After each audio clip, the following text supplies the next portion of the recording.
প্রিয় শিক্ষার্থী, জাতীয় বিশ্ববিদ্যালয়ের অনলাইন ক্লাসে সবাইকে স্বাগতম। করোনাকালীন শিক্ষা কার্যক্রম চলমান রাখার স্বার্থে জাতীয় বিশ্ববিদ্যালয় এই মহৎ উদ্যোগ গ্রহণ করেছে। এর জন্য জাতীয় বিশ্ববিদ্যালয় কর্তৃপক্ষকে ধন্যবাদ জ্ঞাপন করছি। পাশাপাশি তোমাদেরকে স্বাস্থ্যবিধি মেনে চলার আহ্বান জানাচ্ছি। শিক্ষার্থীবৃন্দ, তোমাদের সঙ্গে আজ আমার ষষ্ঠ ক্লাস। যারা ইসলামের ইতিহাস ও সংস্কৃতি বিভাগে অধ্যয়ন করছো, বিশেষ করে বিএ অনার্স প্রথম বর্ষে যারা পড়াশোনা করছো, তাদেরকে নিয়েই আমার এই আয়োজন। আজকের এই ক্লাস উপস্থাপনায় রয়েছি তোমাদের সাথে আমি, ডক্টর সৈয়দ হাদিউজ্জামান, সহকারী অধ্যাপক, ইসলামের ইতিহাস ও সংস্কৃতি বিভাগ, জাতীয় বিশ্ববিদ্যালয়।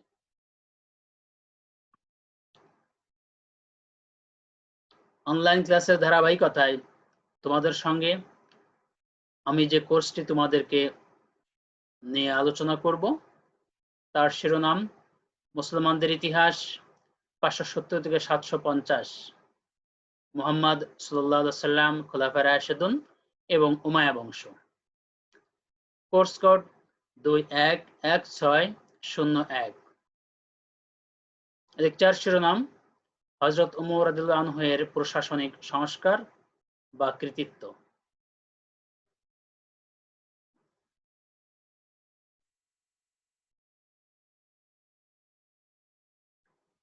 শিক্ষার্থীবৃন্দ, লেকচারে যাওয়ার পূর্বে আমরা স্ক্রিনে একটা ছবি দেখতে পাচ্ছি। ছবিতে একজন উঁচু বা লম্বা একজন মানুষ আলখেল্লা পরে আছেন এবং মাথায় পাগড়ি পরিধান করেছেন, হাতে একটি লাঠি। মনে হচ্ছে বিশাল জনতার সামনে বা একটি জনসমাবেশে কথা বলছেন বা ভাষণ দিচ্ছেন। হয়তো অনেকে মনে করতে পারো যে এটা হযরত ওমরের ছবি, আসলে কিন্তু তা নয়, একটা প্রতীকী ছবি। হযরত ওমর এভাবেই জনতার সামনে তিনি তার ভাষণ প্রদান করতেন।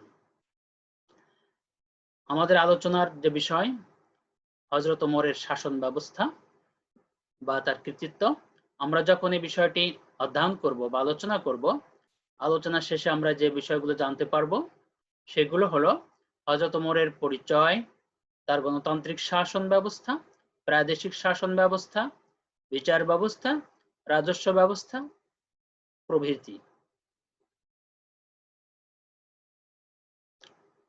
আমরা এখন আমাদের মূল লেকচারে ফিরে যাই। হযরত ওমর বিন খাত্তাব ছিলেন ইসলামের দ্বিতীয় খলিফা, প্রধান সাহাবীদের অন্যতম। হযরত আবু বকর ইন্তেকালের পর তিনি খোলাফায়ে রাশিদুনের দ্বিতীয় খলিফা হিসেবে দায়িত্ব গ্রহণ করেন। তিনি ছিলেন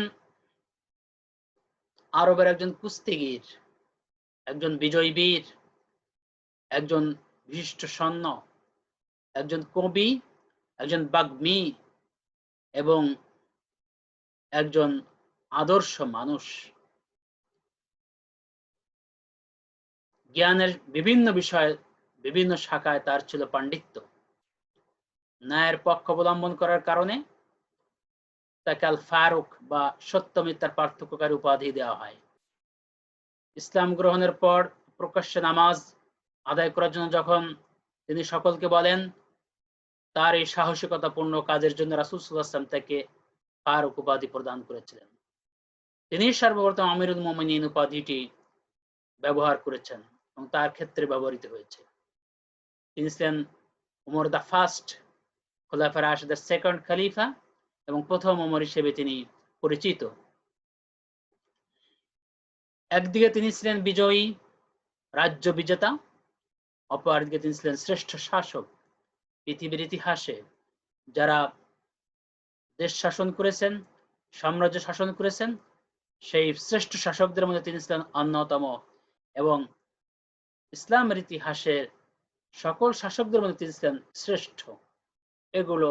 এই কথাগুলো সকল ঐতিহাসিক এক বাক্যে স্মরণ করেছেন এবং এক বাক্যে মেনে নিয়েছেন।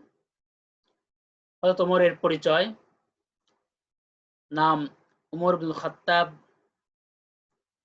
শাসনকাল 634 থেকে 644, জন্মগ্রহণ করেন 583 খ্রিস্টাব্দে, জন্মস্থান ছিল মক্কা, অ্যারাবিয়ান পেনিনসুলা বা আরব উপদ্বীপ, এবং ইন্তেকাল করেছিলেন 644, অর্থাৎ তার শাসন ছিল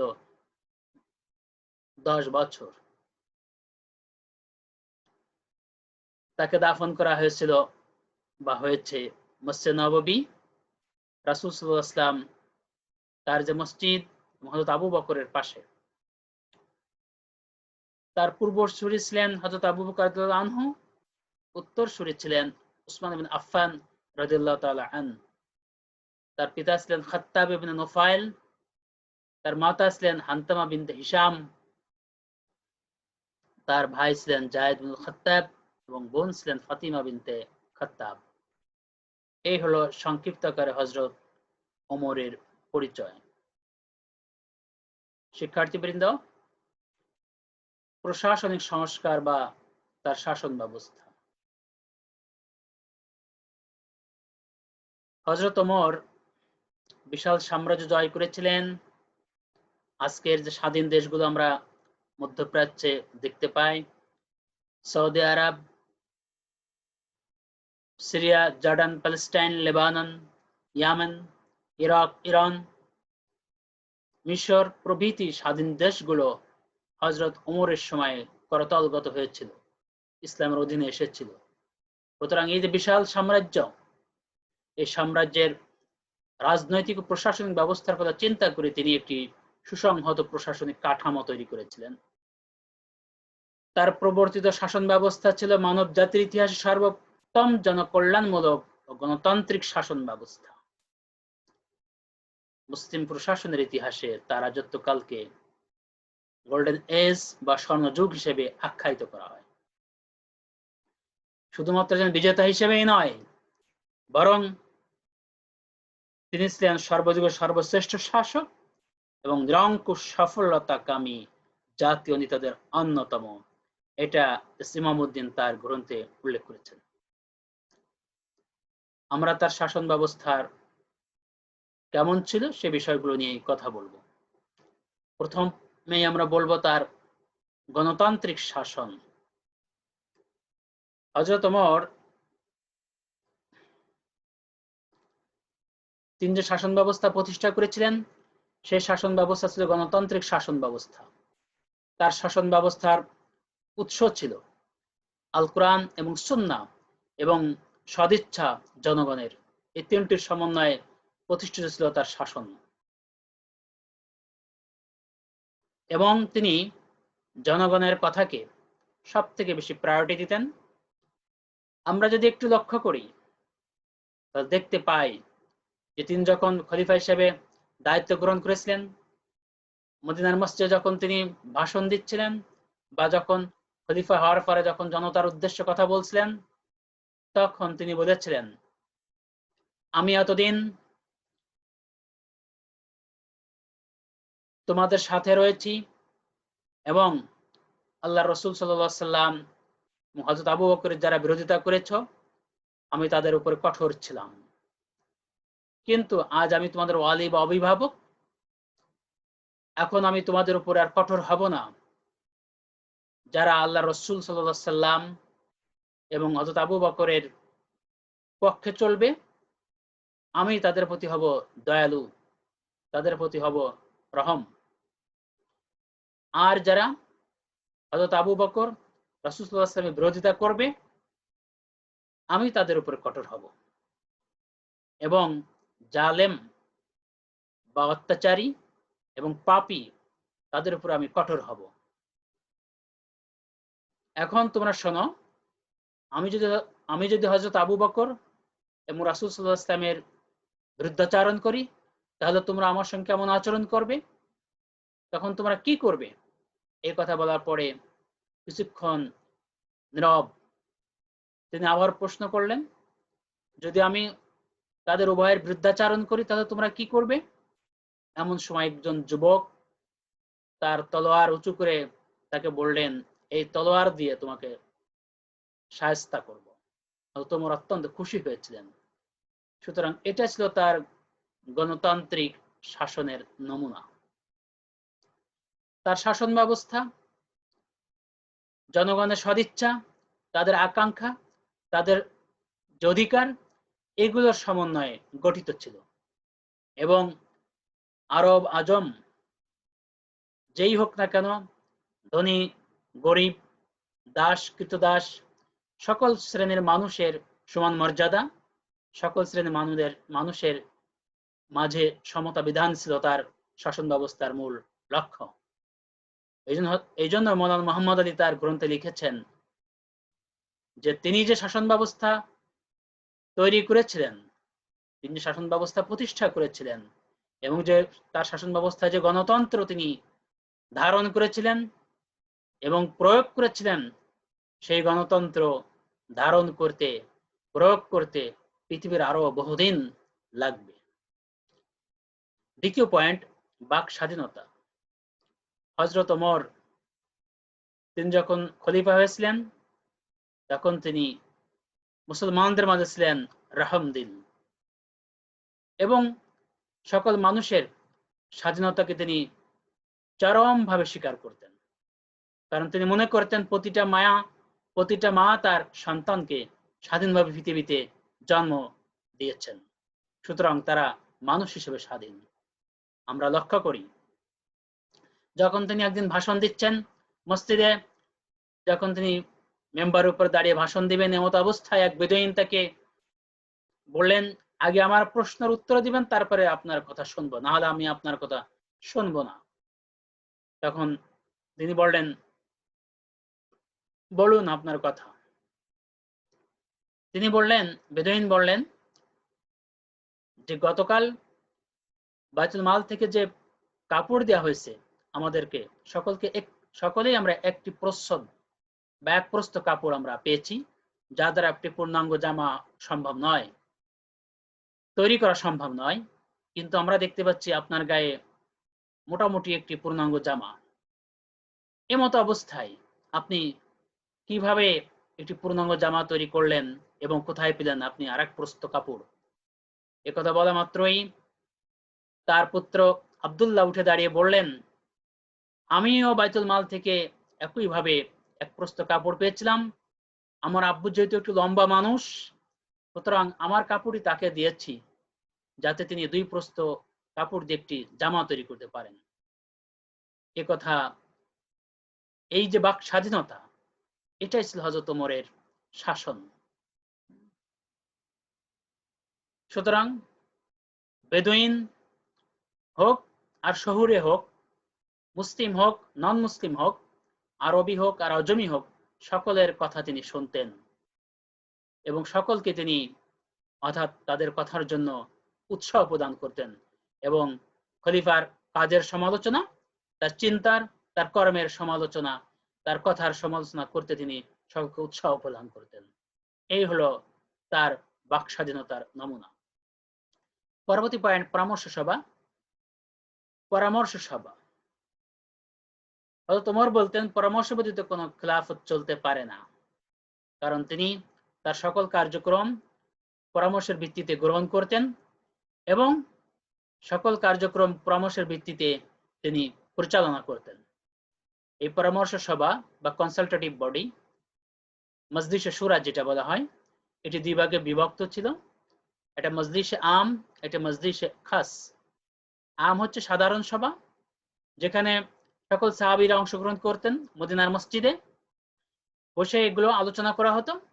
বেদুইন গোত্র প্রধানরা সেখানে উপস্থিত হতো, সকল শ্রেণীর মানুষ সেখানে অংশগ্রহণ করতে পারত এবং এটাই হলো মজলিস আম।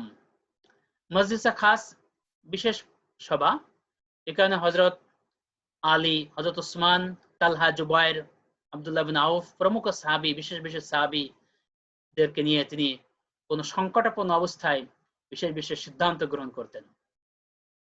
প্রভিন্সিয়াল গভর্নর নিয়োগ, কাজী উল কুজাত বা কাজীদের নিয়োগ, সেনাবাহিনীর প্রধান যারা হবেন তাদের নিয়োগ, তারপর বিজিত অঞ্চলের যে সম্পদ বা যে ভূমি সেটার ব্যবহার, সম্পদের বন্টন, বিভিন্ন রকমের মৌলিক বিষয়গুলো নিয়ে এবং জরুরি বিষয়গুলো তিনি এই মজলিসে শুরাতে আলোচনা করতেন।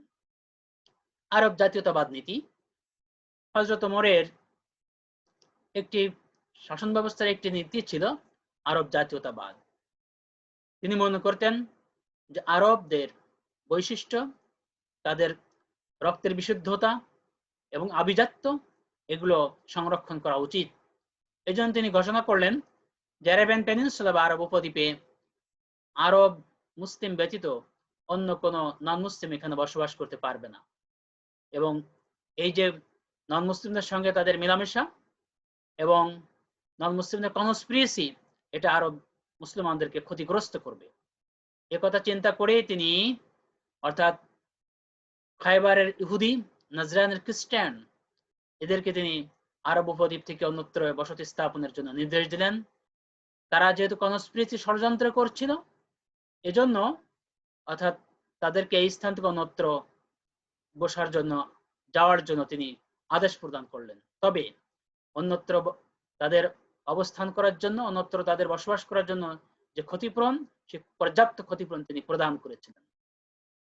দ্বিতীয়ত তিনি ঘোষণা করলেন যে আরব মুসলমানরা কখনো অনারব জায়গাতে ভূমি ক্রয় করতে পারবে না, কারণ তারা যদি ভূমি ক্রয় করে তারা অলস হয়ে পড়বে, অনারবদের সঙ্গে তারা মেলামেশা করবে, তাদের আভিজাত্য, রক্তের বিশুদ্ধতা এটা নষ্ট হবে। সুতরাং তাদের উচিত ক্যান্টনমেন্ট বা সেনা ছাউনিতে অবস্থান করা। এ দ্বারা তারা উপকৃত হবে এবং মুসলিম যে রাষ্ট্রটি তার আয়ের বৃদ্ধি পাবে এবং সকলের জন্য কল্যাণ হবে। এটা ছিল আরব জাতীয়তাবাদ নীতি হযরত ওমরের।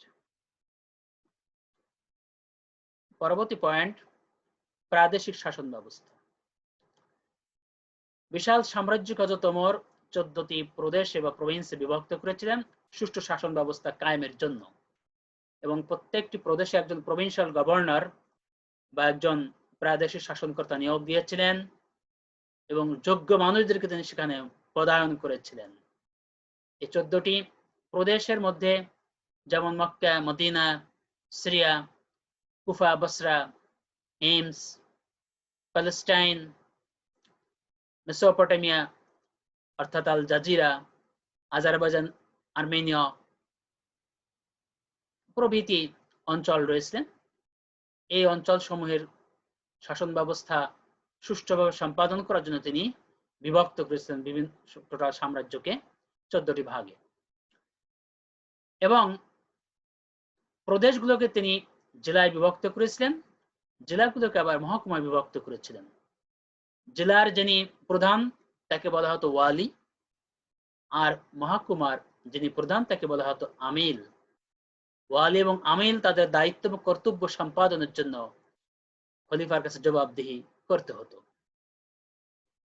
প্রাদেশিক প্রধান বা প্রভিন্সিয়াল গভর্নর বা প্রদেশপাল, তিনি ধর্মীয় বিষয়, প্রশাসনিক বিষয়, প্রথম দিকে সামরিক বিষয়গুলো তিনি দেখভাল করতেন, পরবর্তীতে তিনি সামরিক বিষয় অর্থাৎ প্রদেশপাল থেকে আলাদা করে অন্যভাবে ব্যবস্থা গ্রহণ করেন এবং সামরিক বিভাগের জন্য আলাদা দায়িত্বশীল নিয়োগ দেন। এছাড়াও কাজীদের দায়িত্বভার প্রদেশপালদের উপর ছিল না, তারা ছিল স্বাধীন, যাতে বিচার ব্যবস্থাটি সুচারুরূপে সম্পন্ন হয়। রাজস্ব ব্যবস্থা, বিশাল সাম্রাজ্য তিনি যেটা প্রতিষ্ঠা করেছিলেন, তার রাজস্ব ব্যবস্থার মূল কথা ছিল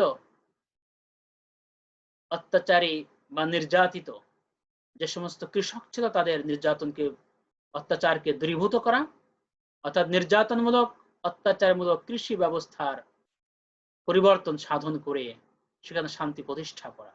পাশাপাশি যে সমস্ত নির্যাতনমূলক কর ছিল, ট্যাক্স ছিল, সেগুলো বন্ধ করে দিয়ে বা সেগুলো বাদ দিয়ে মানুষকে শান্তি প্রদান করা। রাজস্বের আয়ের যে ব্যবস্থা, সেটা অনেকগুলো উৎস ছিল রাজস্বের।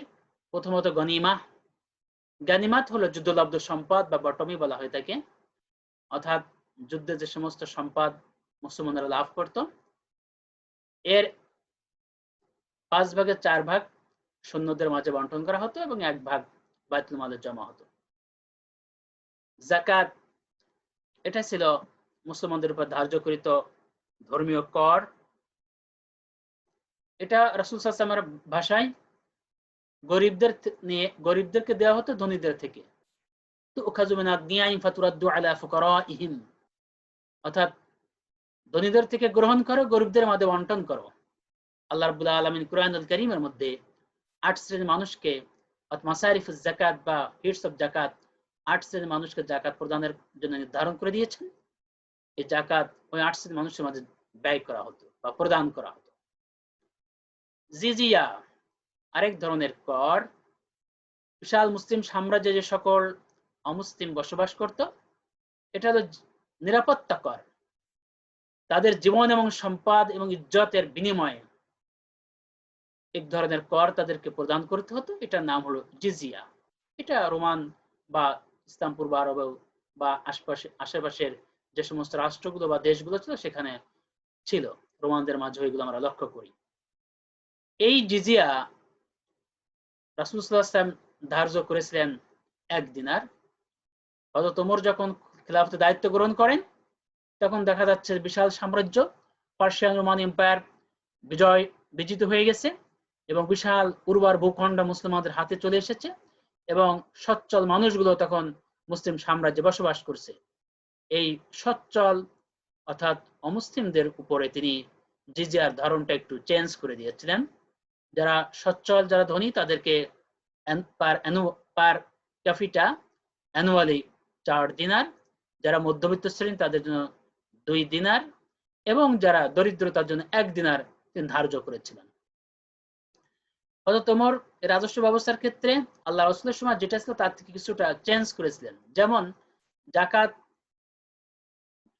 হযরত ওমরের সময় সাম্রাজ্য বিস্তৃতি ঘটার কারণে যুদ্ধ, ব্যবসা বাণিজ্য সবকিছু সুন্দরভাবে পরিচালিত হওয়ার জন্য তিনি দেখতে পেলেন যে ঘোড়ার ব্যবহার অনেক বেড়ে গিয়েছে এবং বাণিজ্যের ক্ষেত্রে ঘোড়া ব্যবহৃত হচ্ছে, তখন তিনি ঘোড়ার উপরে যাকাত ধার্য করেছিলেন। এটা তার একটি নতুন প্রবর্তিত জিনিস।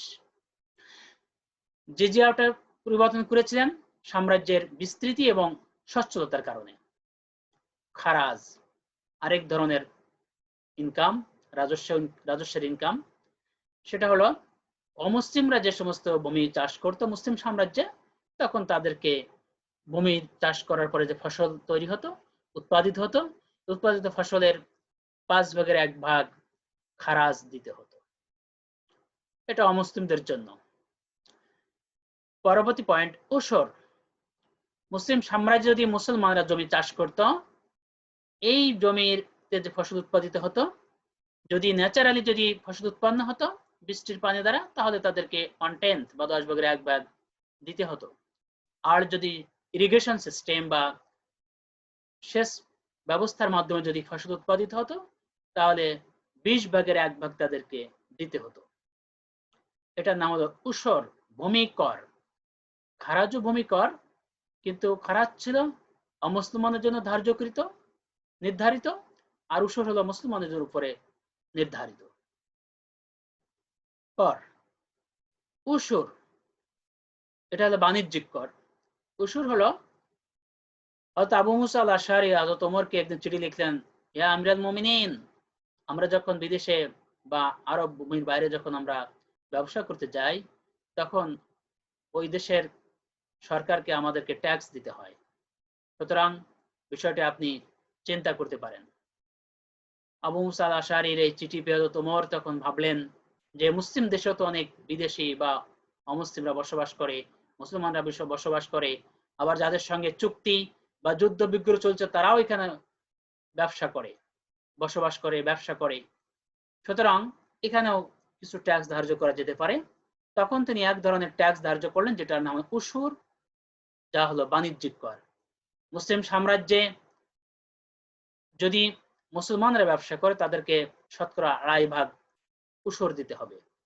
যদি অমুসলমানরা ব্যবসা করে তাদেরকে শতকরা 5 ভাগ দিতে হবে। যদি যাদের সঙ্গে চুক্তি নেই বরং যুদ্ধ চলছে, অর্থাৎ এরকম কোন দেশের অধিবাসী যদি এখানে ব্যবসা করে তাদেরকে শতকরা 10 ভাগ উসুর হিসাবে কর দিতে হবে। আলফাই, পরবর্তী পয়েন্ট, আলফাই এটা হলো খাস জমি, সরকারের খাস বা রাষ্ট্রীয় যে সমস্ত খাস জমি আছে, এটা হলো সরকারের আরেকটি আয়ের উৎস। এটা আলফাই নামে পরিচিত। যে সমস্ত ব্যক্তি অর্থাৎ তাদের জমি থেকে তাদের দাবি ছেড়ে চলে গিয়েছে, কোনো ওয়ারিশবিহীন জমি বা দাবিবিহীন জমি বা ধর্মান্তরিত হওয়ার কারণে ছেড়ে চলে গেছে, অন্য দেশে চলে গেছে, এই জমিগুলো সরকারের রাষ্ট্রীয় ভাবে এটা সরকার অধিগ্রহণ করতেন এবং সরকারের এটা আলফা হিসেবে বা ভূ সম্পত্তি হিসেবে পরিগণিত হতো। এটা মুসলিম রাষ্ট্রের আয়ের একটি বিরাট উৎস। পরবর্তী পয়েন্ট, আলহিমা, পশুচারণ ক্ষেত্র। আলহিমা হযরত ওমরের সময় বিশাল সাম্রাজ্য, হযরত ওমর অনেক রাষ্ট্রীয় যে সমস্ত ভূসম্পত্তি ছিল এগুলোকে তিনি পশুচারণ ক্ষেত্র হিসেবে ঘোষণা করেছিলেন এবং তার সময় দেখা যায় প্রায় 4 লক্ষ পশু অর্থাৎ এই চারণ ক্ষেত্রে বিচরণ করত এবং এগুলো কর হিসেবে পাওয়া গিয়েছিল। সর্বশেষ পয়েন্ট, আওকাফ, রাজস্ব ব্যবস্থার সর্বশেষ আওকাফ, অক্ষর বহুবচন। এটা মুসলমানরা যে সমস্ত ধর্মীয় কারণে দান করত বা হেবা করত, এই শর্তহীন বা অর্থাৎ সত্যহীন যে সমস্ত সম্পদ অর্থাৎ বিভিন্ন ধর্মীয় প্রতিষ্ঠানে যেগুলো দান করা হতো, এটা হচ্ছে আওকাফ বা অক্ফ। এই অক্ষকৃত সম্পদও মুসলিম রাষ্ট্রের আয়ের উৎস হিসেবে পরিগণিত হতো।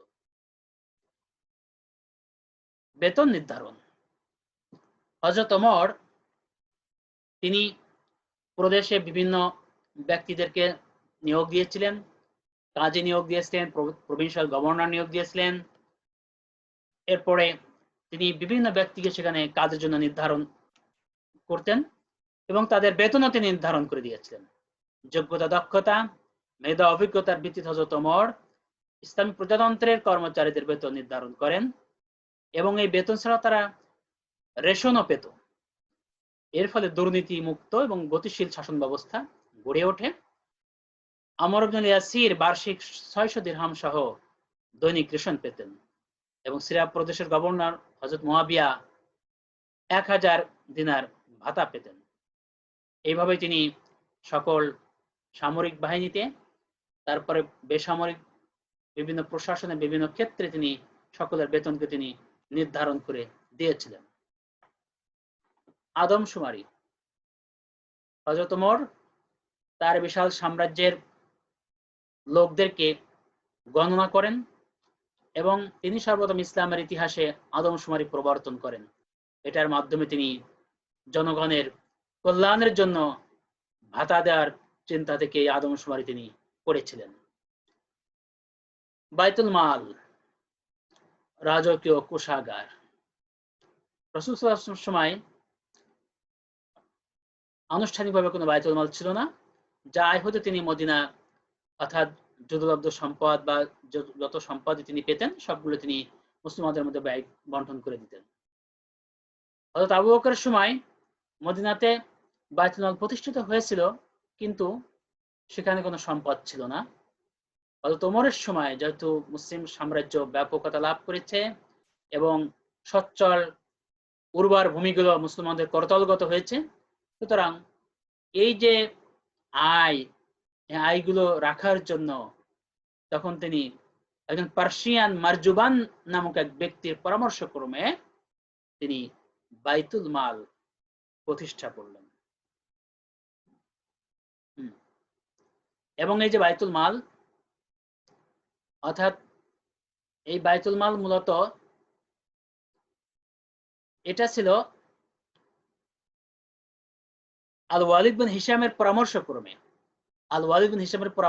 তিনি বাইতুল মাল প্রতিষ্ঠা করেছিলেন এবং আব্দুল্লাহ বিন আরকামকে তিনি বাইতুল মালের ট্রেজারার হিসেবে নিয়োগ দিয়েছিলেন। আর এই বাইতুল মালে তিনি যে সমস্ত রাজস্বের আয়গুলো ছিল এখানে জমা হতো এবং এইখান থেকেই তিনি অর্থাৎ রাষ্ট্রের যে ব্যয় সেটা তিনি এখান থেকেই বহন করতেন বা তিনি খরচ করতেন। দেওয়ান দেওয়ান হচ্ছে সেক্রেটারিয়েট বা বিভাগ। হযরত ওমর বিশাল সাম্রাজ্যের আয় এবং ব্যয়কে সুচারুরূপে সম্পাদন করার জন্য ইতিপূর্বে আমি বলেছি যে বাইতুল মালের সময় যে মারজুবান নামক একজন পার্সিয়ান ব্যক্তি অর্থাৎ তার পরামর্শক্রমে মূলত দেওয়ান তৈরি করেছিলেন। আর আল ওয়ালিদ বিন হিশামের পরামর্শক্রমে বাইতুল মাল তিনি অর্থাৎ চালু করেছিলেন মদিনাতে। এবং মদিনাতে বাইতুল মাল শুধু নয়, প্রত্যেকটা প্রভিন্সে তিনি বাইতুল মালের ব্যবস্থা করেছিলেন বা রাষ্ট্র কোষাগারের ব্যবস্থা করেছিলেন। দেওয়ান মূলত ছিল আয় ব্যয়ের হিসাব রাখার একটি বিভাগ, অনেকটা অর্থ মন্ত্রণালয়ের মতো। এখানে দুই ভাগে বিভক্ত ছিল দেওয়ানটা, একটি হচ্ছে আয়, অপরটি হচ্ছে ব্যয়। আয় আমরা ইতিপূর্বে যেগুলো অর্থাৎ রাজস্ব আয়ের উৎসগুলো আমরা পড়লাম বা আলোচনা করলাম, এগুলো ছিল আয়ের উৎস। আর ব্যয়ের উৎস ছিল বিশেষ করে জাকাত, ৮ শ্রেণীর মানুষ যাদেরকে জাকাত প্রদান করা হতো। তারপরে ওয়ানাত এবং বেওয়ারিশ, যে সমস্ত শিশু অনাথ শিশু তাদেরকে ভরণ পোষণের জন্য, তাদের লালন পালনের জন্য ব্যয় করা হতো। তারপরে ভাতা প্রদান করা হতো এবং যে সমস্ত মানুষ অর্থাৎ বৃদ্ধ, অনাথ, পঙ্গু তাদেরকে অর্থাৎ রাষ্ট্র থেকে তাদের ভাতা প্রদান করা হতো। এটা ছিল ব্যয়ের খাত। পরবর্তী পয়েন্ট, তালিকা প্রদান ও ভাতা প্রদান। অর্থাৎ ওমর আদমশুমারির মাধ্যমে লোক গণনা করে একটি তালিকা বা পেনশন রেজিস্টার তৈরি করেছিলেন এবং তালিকা অনুযায়ী তিনি মানুষকে অর্থাৎ ভাতা প্রদান করতেন। তার এই তালিকা বা পেনশন রেজিস্টার একটি শ্রেষ্ঠ কর্ম ছিল। এমন কোনো ব্যক্তি তখন ছিল না যে ব্যক্তিটি অর্থাৎ তালিকা থেকে বাদ গিয়েছিল, সেটা সে মুসলিম হোক, নন মুসলিম হোক, এমনকি কৃতদাসও নয়, কৃতদাসরাও এই তালিকার অন্তর্ভুক্ত ছিল। এবং এটা একটি শ্রেষ্ঠ কর্ম ছিল হযরত ওমরের। অর্থাৎ মানুষের যে সমস্ত দুর্বল এবং যারা অনাথ, ভোকানাঙ্গা, দরিদ্র এবং যারা কৃতদাস, সকলেই যাতে অর্থাৎ জীবন ধারণ করতে পারে, তার সাম্রাজ্যে ভালোভাবে চলতে পারেন, সেই ব্যবস্থাটা হযরত ওমর তিনি করেছিলেন। সামরিক বিভাগ, হযরত ওমর সমগ্র সাম্রাজ্যকে 9টি জোন বা সামরিক বিভাগে বিভক্ত করেছিলেন এবং এই যে 9টি জোন অর্থাৎ বিভিন্ন স্থানে সামরিক চৌকি স্থাপন করেছিলেন এবং প্রত্যেকটা জোনে বা সামরিক চৌকিতে 4000 সৈন্য সবসময় নিযুক্ত থাকতো, রেডি থাকতো। এইভাবে 9টি অর্থাৎ আমরা লক্ষ্য করি 36,000 সৈন্য যে কোনো সময় অর্থাৎ যে কোনো যুদ্ধে তারা মুভ করতে পারত। এবং বিশাল সাম্রাজ্যের অর্থাৎ তার রক্ষণাবেক্ষণ, সার্বভৌমত্ব রক্ষণ এবং অর্থাৎ সেটাকে অর্থাৎ অন্যদের আক্রমণ থেকে রক্ষা করার জন্য বা সেখানে শান্তিপূর্ণভাবে জনগণের ব্যবস্থা বা জনগণের টিকে থাকার জন্য অর্থাৎ সামরিক বাহিনী ভূমিকা রাখত। বিচার বিভাগ, ওমরের জীবনের বড় দিক ছিল তার বিচার ব্যবস্থা। অর্থাৎ law is no respecter of a person, আইন যে কাউকে খাতির করে না, ওমর এটা তিনি উপলব্ধি করেন। তিনি সর্বপ্রথম ইসলামের ইতিহাসে অর্থাৎ ইতিহাসে তিনি স্বাধীন বিচার ব্যবস্থা প্রবর্তন করেন এবং তিনি এক্সিকিউটিভ বিভাগ থেকে, প্রশাসন থেকে বিচার বিভাগকে তিনি পৃথক করেন, যেটি মন্টেস্কো অর্থাৎ ফরাসি রাষ্ট্রবিজ্ঞানী পরবর্তীতে এই বিষয়ে অর্থাৎ দিক নির্দেশনা দিয়েছিলেন। যাও হযরত ওমর তিনি বিচারকদেরকে স্বাধীন করে দিয়েছিলেন, তাদেরকে পর্যাপ্ত বেতন ভাতা এবং তাদের সুযোগ সুবিধা প্রদান করেছেন, যাতে তারা কখনো অর্থাৎ লোভ যেন তাদেরকে পেয়ে না বসে এবং তারা যাতে কখনো দুর্নীতিগ্রস্ত না হয়। এবং হযরত ওমরের বিচার ছিল কোরআন সুন্নাহ অনুযায়ী বিচার, এরপর ইজমা অর্থাৎ আলেমদের ঐক্যমত। সর্বোপরি তিনি বিচারককে বলতেন যখন তাকে দায়িত্ব প্রদান করতেন যে তুমি তোমার নিজের যে জ্ঞান, যে বিবেক, এটাও তুমি অর্থাৎ প্রয়োগ করে সঠিক সিদ্ধান্ত গ্রহণ করবে। এছাড়াও তিনি তাদেরকে আদেশ দিতেন যেখানে যে সমস্ত ব্যক্তি বসবাস করতো, যে নন মুসলিম, ইহুদি হোক, খ্রিস্টান হোক, অন্য কোনো ধর্মের মানুষ হোক, তাদের ধর্মীয় যে বিধিবিধান, তাদের যে আইন, সেই আইন অনুযায়ী তাদের বিচার ফায়সালা করবে। সুতরাং কোন রকম যেন তারা নির্যাতিত না হয়, কোন রকম যেন তারা ক্ষতিগ্রস্ত না হয়, সেই বিষয়টি লক্ষ্য রাখবে। এটা ছিল হযরত ওমরের বিচার দিক। হযরত ওমরের যে বিচার আমরা লক্ষ্য করি যে তিনি এ ব্যাপারে অত্যন্ত কঠোর ছিলেন, এবং তিনি তার নিজের পুত্র আবু শামাকে তার মদপানের জন্য তাকে তিনি বিচার করেছিলেন, তাকে শাস্তি প্রদান করেছিলেন। এইভাবেই তার মৃত্যু হয়েছিল। হযরত ওমর তার বিচারের ব্যাপারে, অর্থাৎ পৃথিবীতে যে সমস্ত ন্যায়পরায়ণ শাসক যাদের ইতিহাস আমরা জানি, তাদের মধ্যে তার অবস্থান শ্রেষ্ঠ। একবার মিশরের শাসনকর্তা প্রদেশপাল আমর ইবনে আস এর পুত্র একজন সংখ্যালঘু ব্যক্তির পুত্রকে বা বাচ্চাকে চপেটাঘাত করেছিল, এবং হযরত ওমরের দরবারে যখন ওই ব্যক্তি নালিশ দিয়েছিল, হযরত ওমর তখন আমর ইবনে আস এবং তার পুত্রকে ডেকে পাঠিয়েছিলেন, এবং সকল মুসলমানদেরকে ডেকে তিনি এই বিচারের কাজে এক জায়গায় একত্রিত করেছিলেন। সাথে সাথে ওই সংখ্যালঘু ব্যক্তি এবং তার পুত্রকেও ডেকেছিলেন। যখন তারা সকলে এক জায়গায় সমবেত হয়েছিল, তখন বিচার কাজ শুরু হলো। বিচার কাজ শুরু হওয়ার পরে তো ওমর তিনি ফায়সালা দিলেন যে ওই বাচ্চা, সংখ্যালঘুর যে বাচ্চা, সে আমর ইবনে আসের পুত্রকে সমানভাবে চপেটাঘাত করবে। এই ফায়সালা দেওয়ার পরে অনেকেই এই অভিযোগ বা এই ফায়সালার ব্যাপারে কথাবার্তা বলেছিলেন।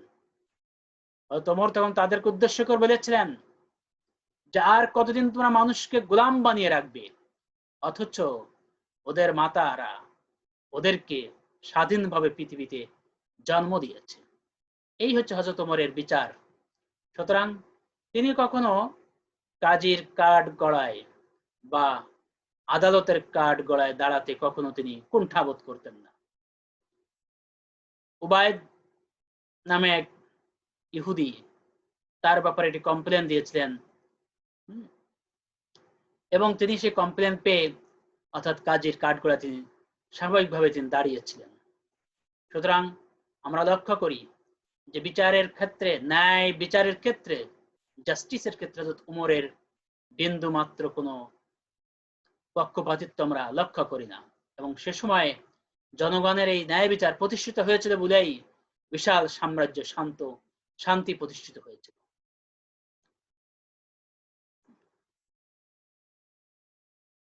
পরবর্তী পয়েন্ট, গুপ্তচর প্রথা। হযরত ওমর তার বিশাল সাম্রাজ্যের শৃঙ্খলা রক্ষা করার জন্য এবং যে সমস্ত দায়িত্বশীল ব্যক্তিবর্গকে তিনি নিয়োগ দিয়েছিলেন, তাদের কর্মকাণ্ডগুলো দেখভাল করার জন্য তিনি গোয়েন্দা বিভাগ তৈরি করেছিলেন বা গুপ্তচর প্রথা চালু করেছিলেন। এই গোয়েন্দা বিভাগ অর্থাৎ খুব দ্রুতই সাম্রাজ্যের প্রত্যন্ত অঞ্চল থেকে খবরাখবর কেন্দ্রে হযরত ওমরের নিকট পাঠিয়ে দিতেন, এবং যারা অপরাধী প্রতি বছর হজের সময় হজের কার্যক্রম সম্পাদনের পরে তিনি সকলকে ডেকে সেখানে একটা কনফারেন্স করতেন বা সমাবেশ করতেন। অপরাধীদের অপরাধ যদি সঠিক হিসেবে যদি সাব্যস্ত হতো, তাহলে অবশ্যই তাদেরকে পদচ্যুত করতেন এবং শাস্তিও প্রদান করতেন। দায়িত্বশীলদের খুবই সতর্ক থাকতে হতো হযরত ওমরের শাসন আমলে। পরবর্তী পয়েন্ট, পুলিশ ও অপরাধ বিভাগ। হযরত ওমর পুলিশ বিভাগ তৈরি করেছিলেন। মূলত সিস্টেমেটিক ওয়েতে এটা চালু হয়েছিল হযরত আলীর সময়। পুলিশ বিভাগ মূলত ছিল, সকল মানুষই তখন পুলিশের দায়িত্ব পালন করতেন, এবং দেওয়ান আল আহদাস ছিলেন, এই দেওয়ান আল আহদাস ছিল পুলিশ বিভাগ, এবং সাহেবুল আহদাদ ছিল পুলিশের প্রধান। অর্থাৎ সাম্রাজ্যের বিভিন্ন স্তরে বিভিন্ন জায়গাতে যে অপরাধগুলো সংঘটিত হতো, সেই অপরাধগুলোর এটাকে দেখার দায়িত্ব ছিল পুলিশ বিভাগের। জনকল্যাণ বিভাগ। হযরত ওমরের শাসন ব্যবস্থার মূল লক্ষ্য ছিল জনকল্যাণ, এবং তিনি কাবাঘর মেরামত করেন, মদিনার মসজিদ সংস্কার করেন। এছাড়াও তিনি খাল খনন করেন, কূপ খনন করেন, এবং তারই নির্দেশে হযরত আমর ইবনুল আস, মিশরের শাসনকর্তা, তিনি সুয়েজ ক্যানাল খনন করেছিলেন এবং হযরত ওমরের পর থেকে প্রায় ৮০ বছর এটা কন্টিনিউ করেছিল। পরবর্তীতে এটা বালুতে ভরাট পড়ে গিয়েছিল এবং পরবর্তী আমরা দেখব ৯বিং শতাব্দীতে এটা আবার পুনরায় খনন করা হয়। তিনি কেন্দ্র থেকে, মদিনা থেকে বিভিন্ন প্রদেশে রাস্তা তৈরি করেছিলেন এবং স্নানাগার নির্মাণ করেছিলেন। জনদরদী শাসক, তিনি ছিলেন শ্রেষ্ঠ শাসক, জনগণের শাসক, জনগণের সেবক। শাসক হিসেবে নয়, সেবক হিসেবে তিনি তার দায়িত্ব পালন করতেন। তিনি রাতের বেলায় ঘুরতেন এবং তাঁবুতে তাঁবুতে তিনি ঘুরে ঘুরে দেখতেন মানুষের দুরবস্থা। তিনি রাতের বেলায় দেখেন যাক তাঁবুতে বাচ্চারা ক্রন্দন করছে, মাতা কিছু একটা রান্না করছেন। মূলত পরে তিনি লক্ষ্য করেন যে সেটা কোনো খাবার নয়, বরং পানি জ্বালানো হচ্ছে এবং শিশুদেরকে সান্ত্বনা দেওয়া হচ্ছে, তোমাদের খাবার পাক হচ্ছে। হযরত ওমর দেখে তার বিবেকের কাছে প্রশ্নবিদ্ধ হলেন যে আল্লাহর দরবারে তিনি কি জবাব দিবেন এই বাচ্চাদের এবং মহিলার ব্যাপারে। দ্রুত তিনি বাইতুল মালে গিয়ে আটার বস্তা মাথায় করে বাইতুল মাল থেকে তিনি সে আটার বস্তা নিয়ে ওই মহিলার বাড়িতে পৌঁছে দিলেন এবং তিনি তার শিশুদেরকে খাবারের ব্যবস্থা করলেন। হযরত ওমর একদিন তাঁবুতে রাতের বেলায় ঘুরছেন, দেখছেন একটা তাঁবুতে একটা মহিলার আর্তনাদ বা চিৎকার শোনা যাচ্ছে। তিনি কাছে গিয়ে শুনতে পান যে প্রসব বেদনায় একজন নারী, একজন মহিলা তিনি চিৎকার করছেন। হযরত ওমর তিনি দ্রুত বাড়িতে এসে তার মহিষী নারীকে, অর্থাৎ স্ত্রীকে তিনি নিয়ে দ্রুত তাকে, অর্থাৎ সেই যে নারীর প্রসব বেদনায় চিৎকার করছিল সে নারীর গৃহে তাকে পৌঁছে দিলেন। এই হচ্ছেন হযরত ওমর। আমরা যে লক্ষ্য করি তার জীবনের প্রতিটা দিক, অর্থাৎ বিশাল সাম্রাজ্যের মালিক হয়ে জোড়া দেওয়া, তালি দেওয়া জামা ছিল তার পোশাক, এবং তিনি অর্থাৎ তার যে ঘরে বসবাস করতেন সেই ঘরের থেকে তিনি সবচেয়ে বেশি পছন্দ করতেন গাছের নিচে শুয়ে থাকাকে, ঘুমানোকে। আমরা লক্ষ্য করি যে রোমান থেকে রোমান সম্রাটের প্রতিনিধি এসেছিলেন, এসে তখন মদিনাতে লোকদেরকে জিজ্ঞাসা করছেন, তোমাদের সম্রাট বাদশাহ কোথায়? লোকেরা বলছে যে আমাদের কোনো সম্রাটও নেই, আমাদের কোনো বাদশাও নেই। তো তোমাদের শাসক খলিফা, তোমাদের শাসককে? বলে আমাদের যে খলিফা আছেন, যে তিনি কোথায়? তিনি কে? যে তিনি ওমর। যে তিনি কোথায়? যে তুমি ওই লক্ষ্য করো, দূরে তাকায় দেখো একটি খেজুর গাছের নিচে তিনি শুয়ে আছেন বা ঘুমিয়ে আছেন। লোকটি তখন আস্তে আস্তে খেজুর গাছের নিকট গিয়ে তিনি দেখতে পান যে একজন তালি দেওয়া জামা গায়ে একজন মানুষ মাথা নিচে ইট বিছিয়ে ইটের উপর মাথা রেখে ঘুমিয়ে আছে। তখন তিনি তার সাথে কথা বললেন। কথা বলার পরে তার কথা শেষ করার তিনি বলেন, ওই ব্যক্তিটি অর্থাৎ রোমান সম্রাটের প্রতিনিধি, তিনি বলছেন যে আদালতা আমান্তা নিমতা, তুমি আদালত, ন্যায় বিচার প্রতিষ্ঠা করেছো, জনগণের মাঝে ন্যায় প্রতিষ্ঠা করতে পেরেছ, এবং ফামান্তা, জনগণ শান্তিতে সুখে বসবাস করছে। নিমতা, এবং জনগণের অধিকার, তাদের শান্তি প্রতিষ্ঠা করেই তুমি অর্থাৎ আরামে ঘুমোচ্ছ। তুমি মহান ওমর, ওমর দ্য গ্রেট। শিক্ষার্থীবৃন্দ, আমরা এতক্ষণ হযরত ওমরের যে প্রশাসনের যে সংস্কার, এগুলো আমরা দেখলাম এবং আমরা আলোচনা শুনলাম। মূলত মহানবী সাল্লাল্লাহু আলাইহি ওয়াসাল্লাম যে গণতন্ত্রের বীজ তিনি রোপণ করেছিলেন, হযরত ওমরের সময় এটি ফুলে ফলে সুশোভিত হয়েছিল। মানুষের সদিচ্ছা, তাদের গুডউইল, তাদের ইচ্ছা, তাদের চিন্তা, তাদের আকাঙ্ক্ষা এবং কোরআন হাদিসের উপর ভিত্তি করে তিনি তার শাসন ব্যবস্থা প্রতিষ্ঠা করেছিলেন। এবং তিনি যে কাঠামো তৈরি করেছিলেন, এই কাঠামোর উপর পরবর্তীতে আমরা খোলাফা রাশিদের পরে উমাইয়া আব্বাসীয়দেরকে আরো উন্নত মানের শাসন ব্যবস্থা প্রবর্তন করতে দেখি। এবং তার বলিষ্ঠ শাসন, তার নীতি, গণতন্ত্রের আদর্শে সুন্দর সার্থক হয়ে উঠেছিল। তার মতো বহুমুখী গুণে গুণান্বিত ব্যক্তিত্ব পৃথিবীর ইতিহাসে বিরল। আমরা Napoleon Bonaparte, Alexander the great, অনেক বড় বড় আমরা ইসলামের ইতিহাসে দেখি magnificent the Sulaiman the magnificent, অর্থাৎ মোহাম্মদ সুলাইমান, এবং আকবর দ্য গ্রেট, মোহাম্মদ আকবরের কথা আমরা জানি।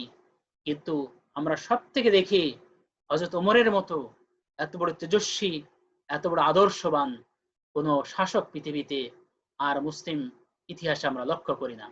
সুতরাং তিনি ছিলেন যেমন কঠোর তেমন কোমল, সংযমে এবং ন্যায়পরায়ণের ক্ষেত্রে, সত্যনিষ্ঠার ক্ষেত্রে তার তুলনা আর কেউ নয়।